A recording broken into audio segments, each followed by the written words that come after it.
Hello बच्चों, क्या हाल चाल है? क्या आवाज आ रही है? कैसन बा?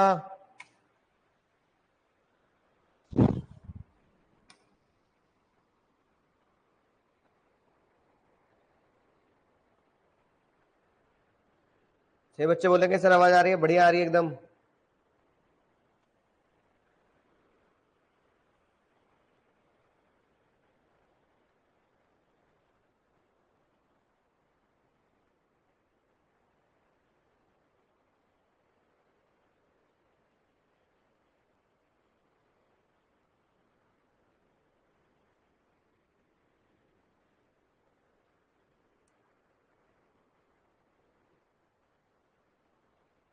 Good evening, good evening.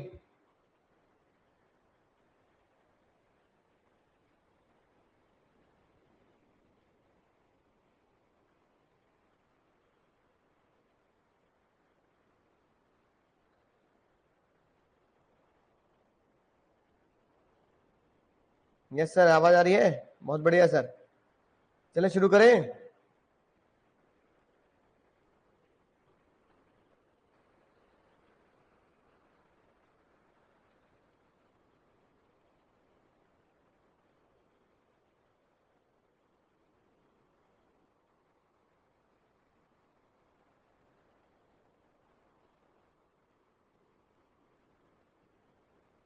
बोलो बच्चों, शुरू करें। सभी बालक ध्यान से सुनेंगे अब। बढ़िया बढ़िया, शानदार जानदार बातों को with example, with case ready, ध्यान से सुनेंगे सर।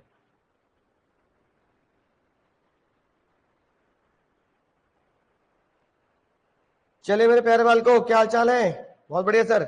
सर अंतिम पड़ाव जो इस चैप्टर कहता है कि nature of principle of management, nature of principle of management, है ना? वो ये कि सर मैनेजमेंट के जो प्रिंसिपल है उनका स्वभाव कैसा है, उनका नेचर कैसा है, किस स्वभाव के वो लोग हैं, किस नेचर के वो लोग हैं। राइट। अब देखो, सबसे पहले बात, क्योंकि हमने प्रिंसिपल ऑफ मैनेजमेंट को बहुत अच्छे से पढ़ लिया है, ठीक है, हेनरी फ्योल के प्रिंसिपल पढ़ लिए, टेलर सर के पढ़ लिए, तो अब हमने उन प्रिंसिपल्स को पढ़ लिया है, ठीक है ना?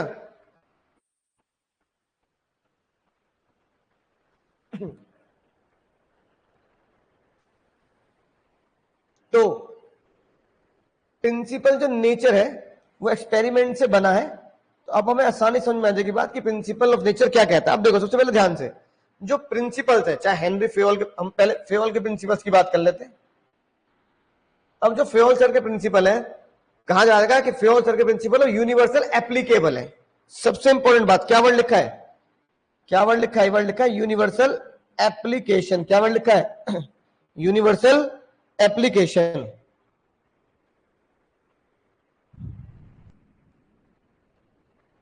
है ना? तो अगर एग्जाम में लिखा आ गया, अगर एग्जाम में लिखा आ गया यूनिवर्सल वैलिडेशन,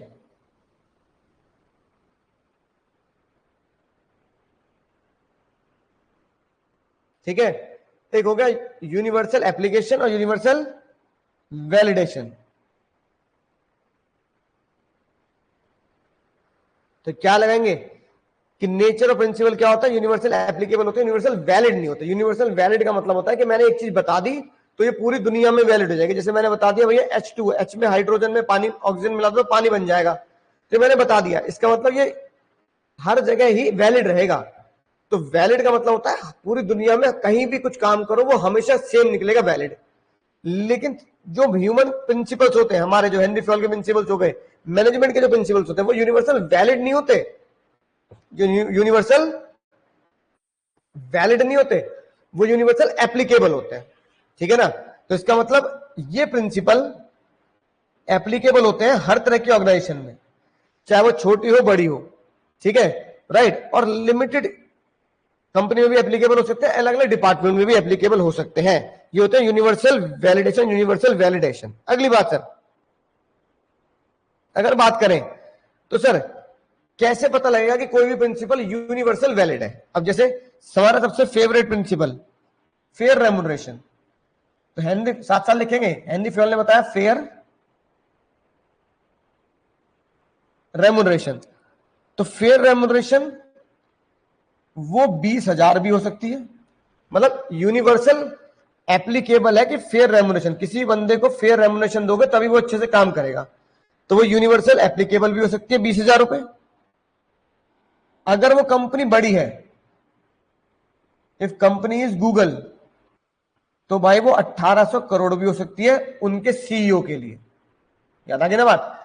तो यूनिवर्सल एप्लीकेबल का मतलब होता है कि प्रिंसिपल तो यूनिवर्सल एप्लीकेबल है कि आपको सही तरीके से रेम्युनरेशन देनी है, प्रिंसिपल तो सही तरीके से एप्लीकेबल है कि आपको सही तरीके से एप्लीकेशन देनी है, लेकिन कितनी देनी है ये फ्लेक्सिबल है, कितनी देनी है ये आपको परसेंट टू परसेंट डिपेंड करता है।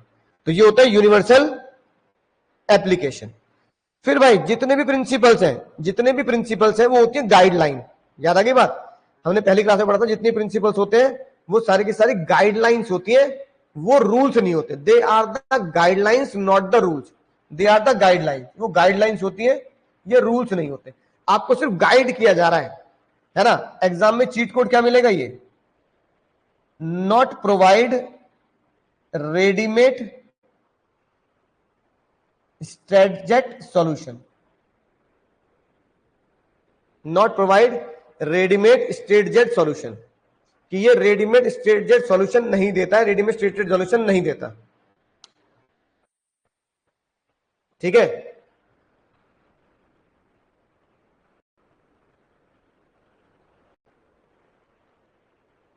क्यों? किसी भी चीज का ये सॉल्यूशन क्यों नहीं देगा? क्योंकि जब ये गाइडलाइन है तो गाइडलाइन सिर्फ आपको गाइड करेगी, रिजल्ट नहीं देगी। यानी कि पक्के से ये नहीं बोल सकती कि भाई ये ऐसा होगा ही होगा। ठीक है ना? अब जैसे सेम एग्जांपल इसमें लिखते हैं, fair remuneration means 1700-1800 crore for Google CEO, है ना? तो ये गाइडलाइन है, उनको इतने दो ताकि वो सेटिस्फाई हो जाए। और it may be 20,000 per month for a small company employ. ये बात बिल्कुल सही है sir. So principles of fair remuneration, so principle of fair remuneration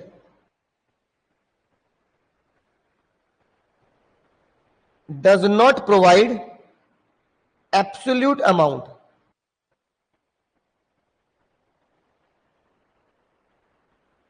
does not provide absolute amount।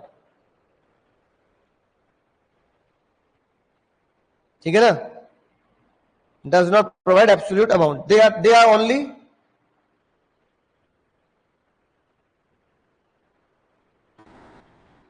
only guidelines to pay fair remuneration। सिर्फ ये guideline है कि आपको रेम्युनरेशन ठीक देनी है, लेकिन फेयर रेम्युनरेशन कभी भी आपको एब्सोल्यूट एग्जैक्ट अमाउंट नहीं बताएगा कि इतनी ही या इतनी आपको देनी पड़ेगी। समझ गए सर? बहुत बढ़िया सर। अब जितने भी एक्सपेरिमेंट होते हैं, है ना,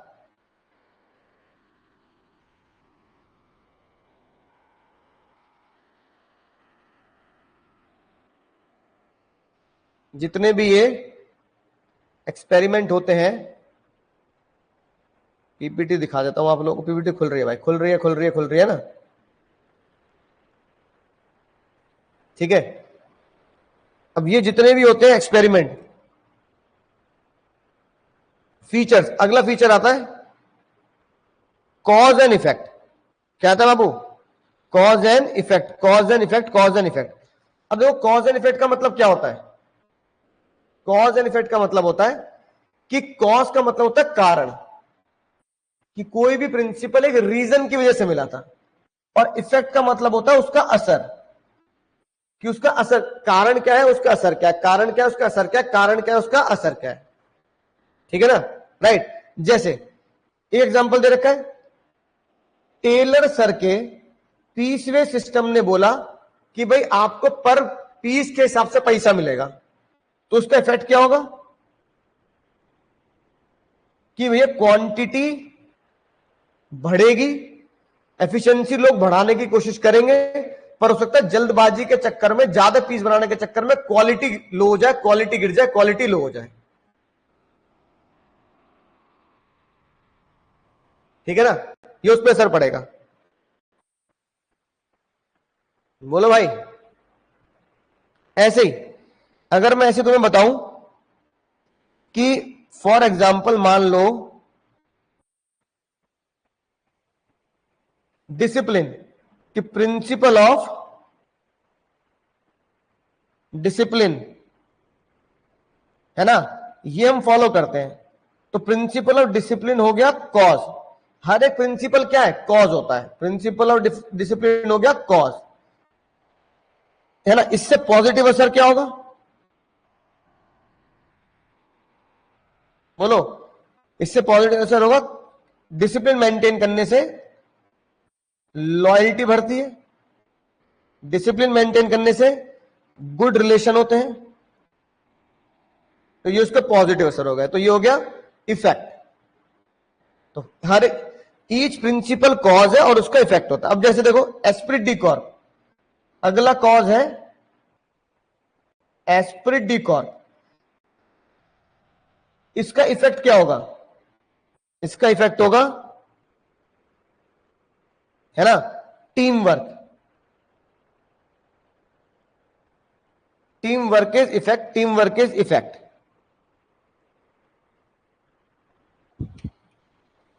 तो हम कहेंगे सर हर एक प्रिंसिपल अपने आप में कॉज होता है, हर एक प्रिंसिपल अपने आप में कॉज होता है, और उसका पॉजिटिव इंपैक्ट उसका इफेक्ट होता है, पॉजिटिव इंपैक्ट उसका इफेक्ट होता है।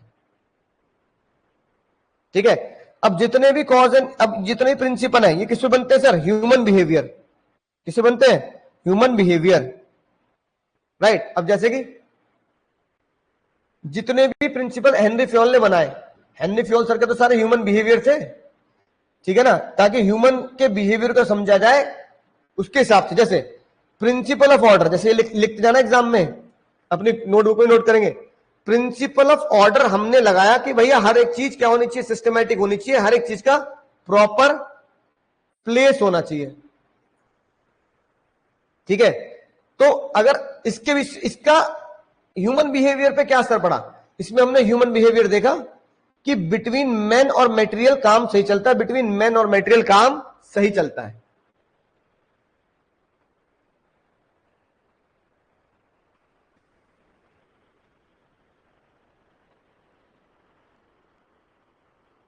है ना, समझ में बात। ऐसी ह्यूमन बिहेवियर पे क्या होगा, अगर मैं डिसिप्लिन करूंगा तो डिसिप्लिन से ह्यूमन पे क्या असर होगा, वो डिसिप्लिन से कमिटमेंट में आएंगे, यानी कि वो एक तरीके से अपने कमिटमेंट को पूरा करेंगे।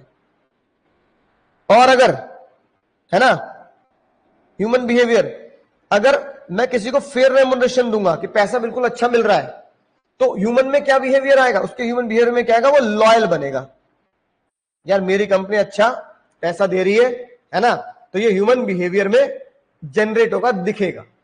तो ऐसी हर एक प्रिंसिपल जो होता है वो किसी इंसान के बिहेवियर को ऑब्जर्व करके, किसी इंसान के कैरेक्टर और बिहेवियर को मोल्ड करके बनाया गया होता है कि नहीं बात। अब जैसे अगर आप बोलो प्रिंसिपल ऑफ इनिशिएटिव, तो इससे ह्यूमन बिहेवियर में क्या होगा, वो अपने आप को पार्ट ऑफ द कंपनी सोचेगा ना, वो अपने आप को सोचेगा यार मेरी सलाह ली जाती है तो ये बिजनेस मेरा है, यानी कि वो अपना मानेगा, बिलोंगिंगनेस आएगी। ठीक है, वो क्या सोचेगा, इंप्लॉय सोचेगा इंप्लॉय पार्ट ऑफ कंपनी, की वो कंपनी का एक इंपॉर्टेंट हिस्सा है जब उसे सलाह दी जा रही है, राइट। तो साथ साथ नोट करते जाएंगे। ठीक है, अब प्रिंसिपल जो इतने भी होते हैं उनका अगला कैरेक्टर होता है, सारे प्रिंसिपल फ्लेक्सिबल होते हैं, इसका चीट कोड है, दे कैन बी मॉडिफाइड, उन्हें कभी भी सिचुएशन के हिसाब से बदला जा सकता है। अब देखो कैसे सर, है ना? कैसे बदला जा सकता है? सेंट्रलाइजेशन वाला प्रिंसिपल लगा सकते हो अगर आपका बिजनेस छोटा है, यानी कि दुकान है, तो दुकानदार तो सेंट्रलाइज बिजनेस कर सकता है। डिसेंट्रलाइज बिजनेस लगाना पड़ेगा अगर आपकी बहुत सारी ब्रांचेस है। तो सिचुएशन टू सिचुएशन आप इसे फ्लेक्सिबल कर सकते हो, चेंज कर सकते हो। ऐसी एक और एग्जांपल लिखो, अथॉरिटी, है ना? अगर आपका काम रूटीन है तो अथॉरिटी दो फॉर रूटीन वर्क, है ना? और अगर आपके बहुत ज्यादा ब्रांचेस है जिसमें आप सोचते हो दूसरों पे भरोसा करते हो, तो उसे बोलते हैं डिस्पर्जल, डिस्पर्जल ऑफ अथॉरिटी, यानी कि डिसेंट्रलाइजेशन कर दो, dispersal of authority if number of branches are high. अगर नंबर ऑफ ब्रांचेस बहुत ज्यादा है तो आप क्या कर सकते हो? अथॉरिटी को निचले लेवल तक बांट सकते हो, निचले लेवल तक बांट सकते हो। नोट कर लिया? हाँ जी सर, बच्चे कह रहे हैं नोट कर लिया सर। अगला सर, कंटिजेंट। अब कंटिजेंट देखो कि कंटिजेंट का मतलब होता है कि मुझे ये नहीं पता कि मेरे को फेयर रेम्युनरेशन में कितना दाम देना है, अथॉरिटी कितनी बांटनी है, यानी कि ये सिर्फ सिचुएशन पे डिपेंड करता है। कंटिजेंट का मतलब होता है डिपेंड्स। कंटिजेंट का मतलब क्या होता है? डिपेंड्स।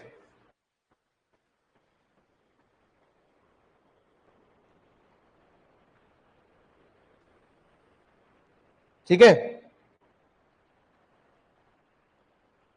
तो वेजेस डिपेंड करती है सामने वाले की कैपेबिलिटी पर, और वेजेस डिपेंड करती है ऑर्गेनाइजेशन की कैपेसिटी पर, कि इंप्लॉय कितना कैपेबल है इस पे डिपेंड करता है, और ऑर्गेनाइजेशन कितनी कैपेसिटी रखती है, पैसा रखती है, इस पे डिपेंड करता है।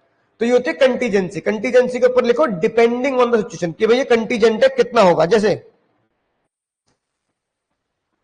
Principal of division of work, वो कम होता है किसमें? Division of work is less in proprietor shop, लेकिन division of work is high इन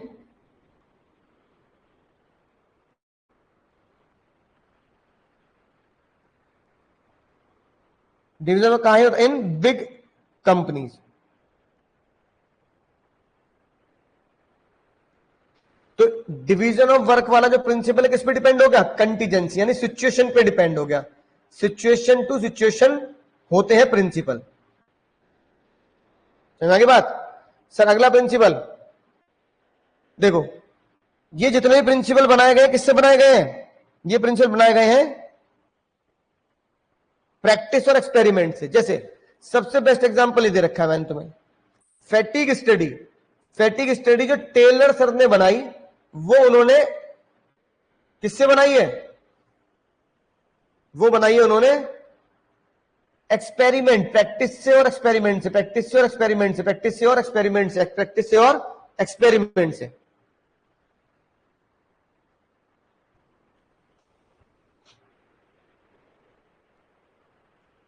है ना? प्रैक्टिस से और एक्सपेरिमेंट से बनाइए। ठीक है? कि उन्होंने प्रैक्टिस और एक्सपेरिमेंट करके देखा कि लोग बोर हो जाते हैं, बहुत ज्यादा थक जाते हैं, एक ही काम को कर करते बोर होते हैं, उनको ब्रेक की जरूरत होती है। तो ये प्रिंसिपल कैसे बने? प्रैक्टिस और एक्सपेरिमेंट से। डिसिप्लिन, डिसिप्लिन बना प्रैक्टिस और एक्सपेरिमेंट से, कि लोगों को जब तक डिसिप्लिन में नहीं रखा जाएगा वो हद से बाहर निकल सकते हैं, इसलिए उनके ऊपर प्रॉपर डिसिप्लिन रखा जाए। ठीक है? और ये मैंने बता दिया कि ये हमें क्या देती है? सिर्फ और सिर्फ गाइडलाइंस देती है, गाइडलाइंस देती है, ये रूल्स नहीं होते, गाइडलाइंस होते हैं। ठीक है सर? अब ये सारे प्रिंसिपल जो मैंने तुम्हें बताए, flexible, behaviour, cause and effect, ये लिखवा दिया। कंटीजेंट यानी सिचुएशन टू सिचुएशन डिपेंड करता है। ठीक है? अब इसमें फोटो देख रहे हो सर, ये क्या हो रहा है सर? ये भाई हमारे प्रिंसिपल सर हैं, प्रिंसिपल सर जो हमारे स्कूल के थे वो बहुत ही बढ़िया प्रिंसिपल थे। जब भी स्कूल आते थे प्रिंसिपल सर मेरे स्कूल के चाय और पार्ले जी के शौकीन थे। जब भी हम पियोन भैया से पूछते थे भैया चाय ले जा रहे हो, कह रहे अरे चाय के साथ साथ पार्ले जी भी खाते हैं वो। तो प्रिंसिपल सर का नेचर था जब भी स्कूल में कुछ चाय पानी पिएंगे तो उन्हें भाई चाय के साथ साथ पार्ले जी जरूर चाहिए होता है, पार्ले जी जरूर चाहिए होता है। तो प्रिंसिपल सर का नेचर, तो नेचर का तो कोड हो गया प्रिंसिपल सर का नेचर, नेचर का तो कोड हो गया क्या, ब्रेकफास्ट में चाय और पार्ले जी। अब देखो क्या बनेगा चीट कोड मजेदार, बी से बनेगा बिहेवियर, कि प्रिंसिपल हमें यह बताता है कि इंसान के बिहेवियर पर कैसा असर होगा जो लिखवाया। एफ से बनेगा आपका प्रिंसिपल फ्लेक्सिबल होते हैं, अपने हिसाब से आप कैपेबिलिटी और कैपेसिटी के हिसाब से चेंज कर सकते हैं। चाय के सी से बनेगा आपका कंटीजेंट, सिचुएशन के हिसाब से बदलते रहते हैं, है ना, सेंट्रलाइजेशन डिसेंट्रलाइजेशन डिवीजन वर्क जो लिखवाया, सिचुएशनल। ए से बनेगा आपका applicable universal,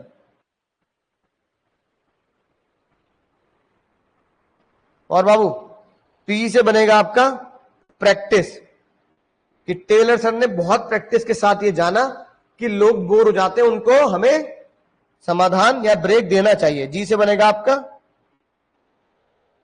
guidelines, principal rules नहीं होते गाइडलाइंस होते हैं, रूल्स नहीं होते गाइडलाइंस होते हैं। सही बच्चे बोलेंगे सर बहुत बढ़िया नोट कर लिया, बहुत मजा आ गया, बहुत ज्यादा मजा आ गया, नोट कर लिया सर। बच्चे कह रहे हैं सर रिटन रिटन रिटन बहुत बढ़िया।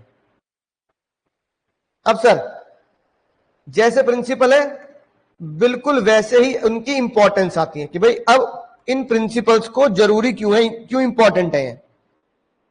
सबसे पहला देखो, है ना, जब भी मैं प्रिंसिपल्स लगाऊंगा तो मुझे बताओ ये प्रिंसिपल्स मेरी कंपनी के लिए जरूरी क्यों है। गाना गाते हुए कबीर सिंह का कैसे हुआ कैसे हुआ, कितना जरूरी कैसे हुआ, तो प्रिंसिपल जरूरी क्यों है। ठीक है, प्रिंसिपल बताता है, जितने भी प्रिंसिपल है चाहे फेनरी फियोल के और टेलर को, ये बताते हैं प्रिंसिपल कि अपने रिसोर्सेज का ऑप्टिमम यूटिलाइजेशन करो। अब मुझे बात समझ में आ रही, ऐसा कौन सा प्रिंसिपल है ये जो बता दे कि अपने रिसोर्स का ऑप्टिमम यूटिलाइजेशन करो। है कोई प्रिंसिपल जो ये बताए कि चाहे ह्यूमन हो चाहे मटेरियल हो, है ना, उनका सबसे बेहतर यूज करो, यानी कि मिनिमम इनपुट में मैक्सिमम आउटपुट निकालो, है ना, they should give maximum benefit. ऐसे कौन से प्रिंसिपल हैं जो ये बता देते हैं, क्या कोई पहचान सकते हैं? कोई एक बालक, चलो वेट कर रहा हूं, कोई बताए शायद।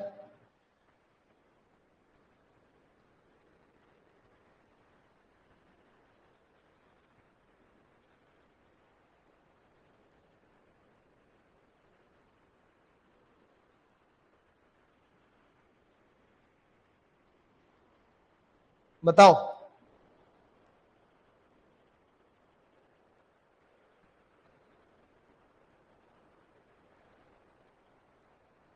अब देखो मैं बताता हूं, ठीक है, कुछ बच्चे कह रहे हैं मेथड स्टडी, बिल्कुल सही बात, वन बेस्ट मेथड निकालेंगे, बिल्कुल सही बात, ऑप्टिमम यूटिलाइजेशन होगा, यानी कि जब मैं बेस्ट मेथड निकालूंगा तो वो मिनिमम इनपुट में मैक्सिमम आउटपुट देगा, बिल्कुल सही बात।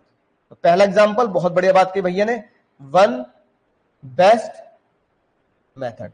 ऐसे एक और बताता हूं, ऐसे एक और बताता हूं तुम्हें, है ना, रिड्यूस वेस्टफुल प्रोडक्ट्स। याद आया, एक ही प्रोडक्ट बनाएंगे, है ना, तो इससे क्या होगा, आप मेन प्रोडक्ट बनाओगे उसका ऑप्टिमम यूटिलाइजेशन होगा। ठीक है, अगला प्रिंसिपल आता है, मैनेजर को वो यूजफुल इनसाइट, यानी मैनेजर को वो यूजफुल आंखें देते हैं, आंखें, है ना, जिससे वो हकीकत को जान सके, जिससे वो हकीकत को जान सके। ठीक है, कि क्या सही है क्या गलत है, यानी कि जितने भी प्रिंसिपल हमने पढ़ लिए उससे हमें पता लगेगा कि उनकी इन प्रिंसिपल को पढ़कर एफिशिएंसी बढ़ेगी, नॉलेज बढ़ेगी, मैनेजर सिचुएशन अंडरस्टैंडिंग बढ़ेगी, मैनेजरियल सिचुएशन की अंडरस्टैंडिंग बढ़ेगी, ये पता लगेगा। ऐसे कौन से प्रिंसिपल है जो हमें आंखें देते हैं और हमें अंडरस्टैंडिंग देते हैं, जो हमें यूजफुल इंसाइट अंडरस्टैंडिंग देते हैं, नॉलेज देते हैं कि हाँ भाई बिजनेस को कैसे ग्रो किया था। ऐसे कौन से प्रिंसिपल है सर?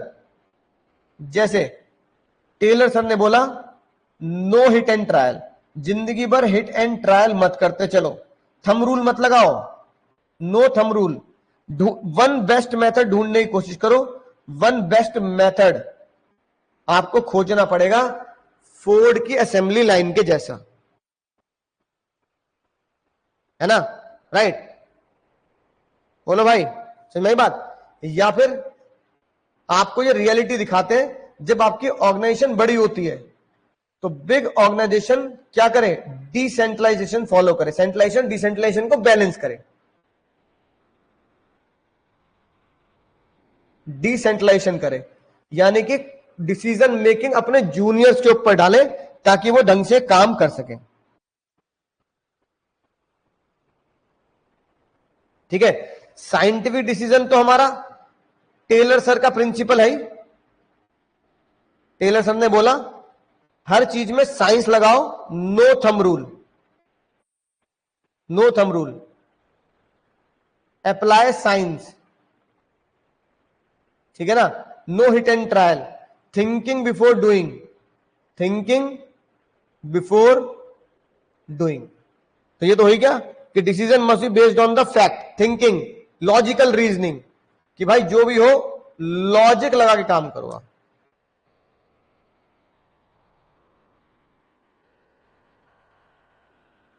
ठीक है,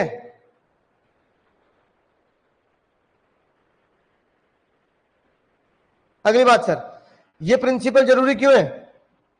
क्योंकि ये हमें क्या बताते हैं, यानी ये हमें डायनामिक बनाते हैं, सिचुएशन के हिसाब से चेंज करने के लिए बोलते हैं। ठीक है ना? कुछ कंपनी होती है जो अपने काम को बीपीओ को दे देती है कि भाई जैसे आउटसोर्स का मतलब होता है अपने काम को किसी और को सौंप देना। भाई जैसे तुम्हारे पास मैंने किताब भेजी, तुम्हारे घर पे किताब पहुंच चुकी है। अब जो बुक्स पहुंची है बिजनेस स्टडी की तुम्हारे घर पे, मैंने थोड़ी प्रिंट की है, मैंने अपनी बीएसटी की बुक जो नॉन कोर एक्टिविटी है, जिसपे मुझे इतना है ना ध्यान नहीं लेना, बस बुक बना दी, प्रिंट को भेज दी, तो ये मैंने आउटसोर्स कर दिया तुम्हारी printing of BST books. BST books की प्रिंटिंग मैंने क्या कर दी? आउटसोर्स कर दी।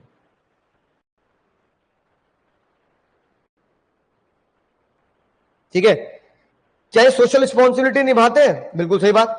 ऐसा कौन सा प्रिंसिपल है जो सोशल रिस्पॉन्सिबिलिटी यानी कि भलाई का काम करता हो? ऐसा कौन सा प्रिंसिपल है जो भलाई का काम करता हो? है ना? पहला प्रिंसिपल इक्विटी। इक्विटी वो प्रिंसिपल है जो सोशल रिस्पॉन्सिबिलिटी, सोसाइटी के भलाई के जैसे काम करता है कि बराबरी का अधिकार दो, भेदभाव मत करो, काले गोरे का भेदभाव मत करो, स्टेट कंट्री का भेदभाव मत करो। डिसिप्लिन, डिसिप्लिन कहता है यानी कि कमिटमेंट ऑफ कंपनी, कि जो कमिटमेंट है वो किसकी होनी चाहिए? कंपनी की, कि जो कंपनी है उसको ढंग से कमिटमेंट मिले और कंपनी जो कमिटमेंट कर रही है वो उसको कमिटमेंट को पूरा करे।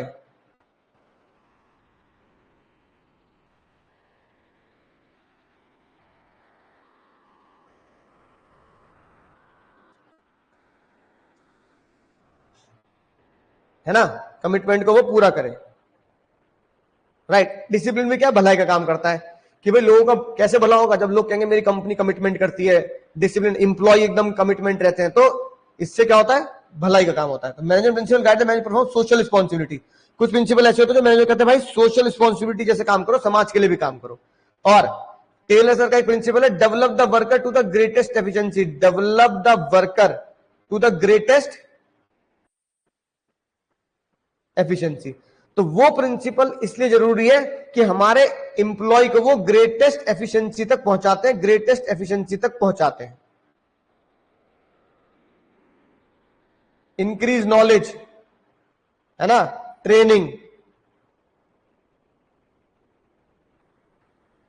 ठीक है,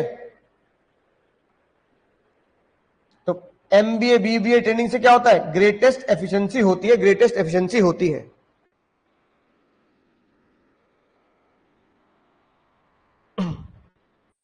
राइट, तो ये थे सर हमारे ट्रेनिंग प्रिंसिपल इंक्रीज नॉलेज, जिससे हमारी कंपनी को फायदा होगा, इसलिए क्या होता है, प्रिंसिपल जरूरी होते हैं। बोलो सर।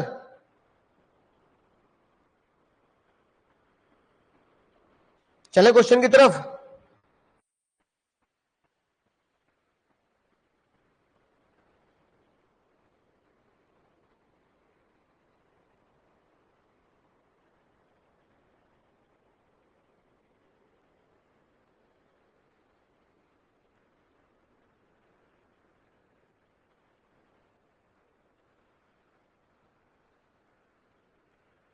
Yes sir.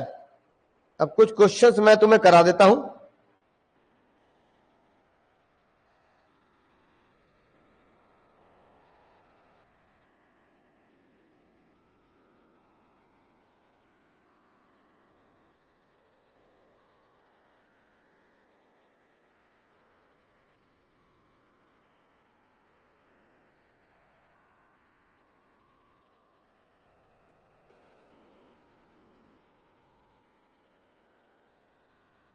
है ना, क्वेश्चंस की तरफ। अब जैसे बाबू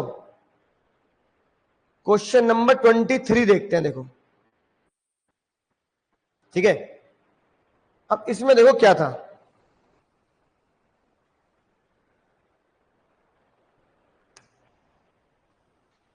ये पूछ रहा है आउटलाइन द कॉन्सेप्ट, और क्यों ये प्रिंसिपल मैनेजमेंट साइंस से अलग क्यों होते हैं, why do principle management form, ये कोर मैनेजमेंट की प्रैक्टिस क्यों की जाती है, और दो हाईलाइट। भाई ये इतना खतरनाक क्वेश्चन बच्चे कह रहे हैं सर हमारे एग्जाम में क्यों आ गया सर। अब ये आउट ऑफ कोर्स क्वेश्चन है जो बच्चा पढ़ के ही नहीं जाता, समझ रहे हो, होश में सुन लेना सारे बच्चे, जज भाई, हर्ष भाई, जितने बच्चे सुन रहे हैं सारे सुन लेना सर। ये वो क्वेश्चन है जो आउट ऑफ कोर्स क्वेश्चन है, बच्चा एग्जाम में पढ़ के नहीं जाता और एग्जाम में धप्पा मिल जाता है। बच्चे कह रहे हैं सर ये क्या पूछ लिया, आउटलाइन द कॉन्सेप्ट, ये क्या हो गया भाई, ये क्या हो गया, और इंपॉर्टेंस क्या होगी। अब बताओ, एक क्वेश्चन सब पे भारी, एक ही क्वेश्चन सारे क्वेश्चन पे भारी है। तो यानी कि कॉन्सेप्ट मतलब तुमसे वो प्रिंसिपल की डेफिनेशन पूछ रहा है, फिर वो पूछ रहा है मैनेजमेंट के और ये वाले प्रिंसिपल डिफरेंस क्यों होते हैं, ये वाली बात मैंने पहली क्लास में बताई थी। और दो इंपॉर्टेंस बतानी है तुम्हें, दो इंपॉर्टेंस, तो वो इंपॉर्टेंस ढूंढ सकते हो, ढूंढ सकते है ना।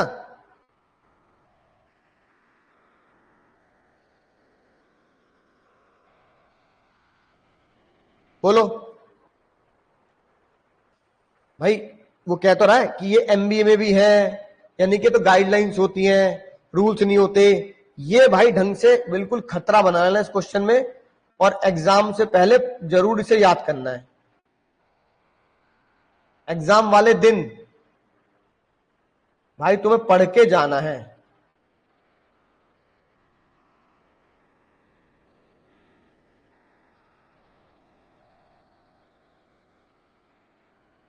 ना। देखो question number 1, outline the concept.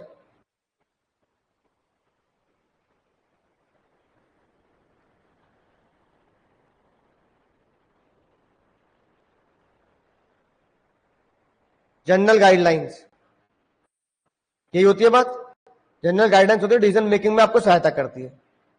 Principal pure science से डिफरेंस क्यों होते हैं, because management principle are not rigid as pure science, management principles are deal with human behaviour, है ना, और management principles are given situational, यानी कि कंटीजेंट होते हैं, ऐसे लिख सकते हैं हम, ठीक है। दो प्रिंसिपल की इंपॉर्टेंस बतानी है भाई। मैनेजमेंट क्या सिखाता है, ऑप्टिमम यूटिलाइजेशन ऑफ रिसोर्सेज, या provide useful insight into reality, यानी कि जो मैंने तुम्हें बताया उनमें से कोई भी दो लिख सकते हैं। बहुत इंपॉर्टेंट क्वेश्चन था। एक और क्वेश्चन देखते हैं, चलो 25। ये इसलिए इंपॉर्टेंट हो जाता है कि बच्चा इन क्वेश्चंस पे ध्यान नहीं देता, लगा पड़ा है फेवल के टेल के प्रिंसिपल पे, वो फीचर्स भूल जाता है, इंपॉर्टेंस भूल जाता है। तो इंपॉर्टेंस फीचर भी पढ़ के जानी है। अब देखो अगली बात, बताओ, दो फीचर बताने हैं। एक तो दूर से दिख रहा है,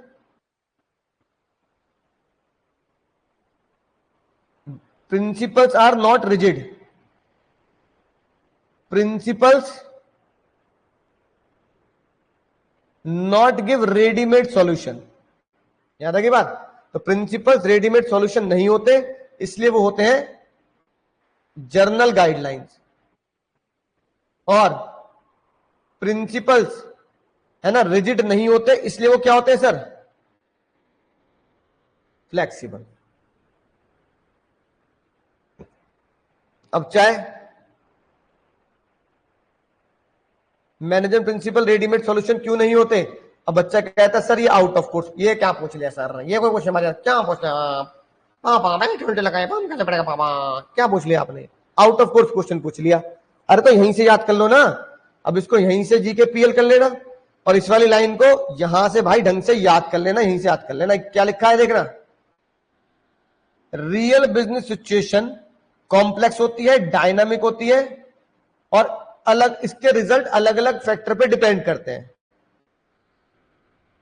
principle of management not provide readymade solution, क्योंकि वो अलग अलग मैनेजर की अलग अलग प्रॉब्लम होती है।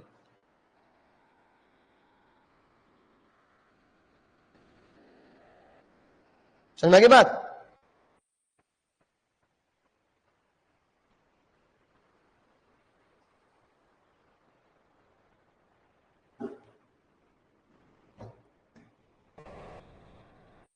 तो इस तरह क्वेश्चन आएंगे एग्जाम में, और ये चैप्टर दोस्तों यहां होता है तुम्हारा बहुत बढ़िया तरीके से, जबरदस्त तरीके से समाप्त। अगले चैप्टर में शुरू करेंगे, बहुत शानदार जानदार छोटा चैप्टर, पहले दो चैप्टर बड़े थे, अब छोटे छोटे चैप्टर है। यानी कि अब हम शुरू करेंगे एनवायरमेंट वाला चैप्टर, बिजनेस एनवायरमेंट और प्लानिंग, दोनों छोटे चैप्टर हैं बहुत बढ़िया तरीके से। तो उम्मीद दोस्तों समझ में आई होगी बात।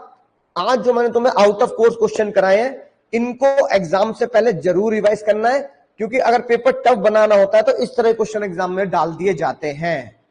तो ये वाले क्वेश्चंस जरूर करेंगे, और अगले लेक्चर में मिलते हैं। Tata bye bye, take care, पढ़ते रहिए, सीखते रहिए, आगे बढ़ते रहिए।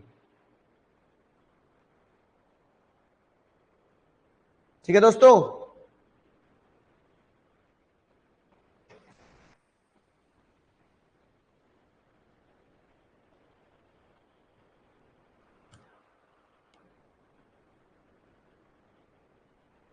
चलो बाय बाय।